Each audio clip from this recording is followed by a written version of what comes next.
Hey everybody, Aaron here. Welcome back to another anime review. Today we look at Drifters episode 9. Real fast, I hope you guys enjoy the semi-new intro song I used for the newer intro. Like I said, I'm going to be switching back and forth because I feel like that's actually better to do that way. So hopefully you did enjoy it. And hopefully it doesn't get a strike or claim because it is from a Vocaloid song, but we'll see what happens with that. Anyways, guys and girls, today we're talking about episode 9 of Drifters, which I said already, but still have to repeat it because I forgot my train of thought originally with that. Which this episode was essentially focused on saving the dwarves.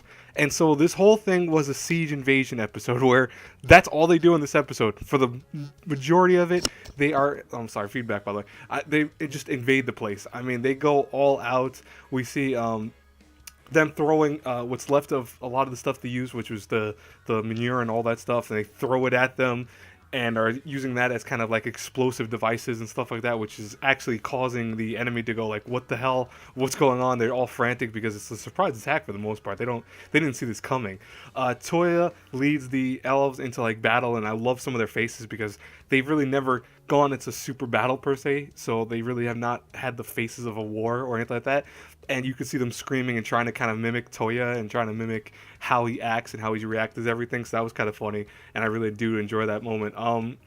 Now the only opposition they have at one point is these giant brute soldiers that come in.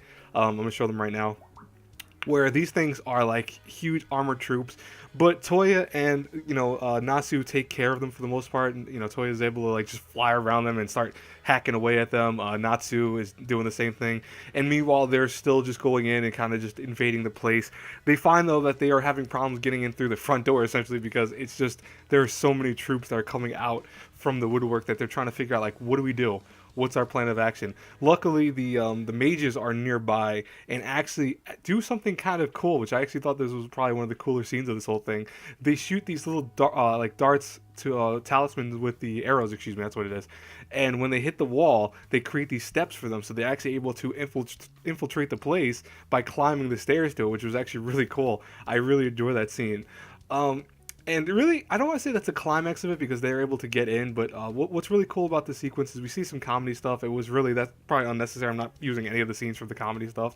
But we learn more about the dwarves, and we see that apparently they were freaking scary as hell.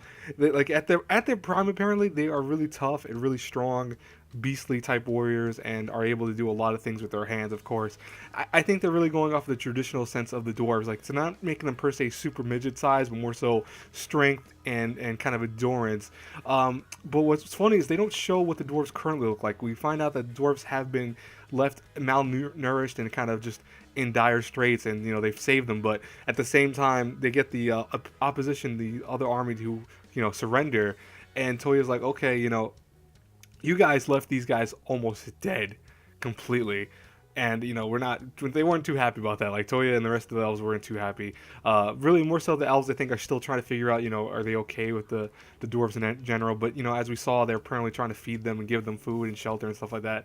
They really didn't show them too long. Like they showed brief flashes of them here and there, but really not too much in depth. So I thought that was interesting. Toya, for the most part, leaves I think a few of these guys alive, but for the most part I think kills like a majority. It was really fast imagery, so I really couldn't tell you exactly what happened here, to be honest. But what's interesting is the episode climax where we find out the motives behind the ends.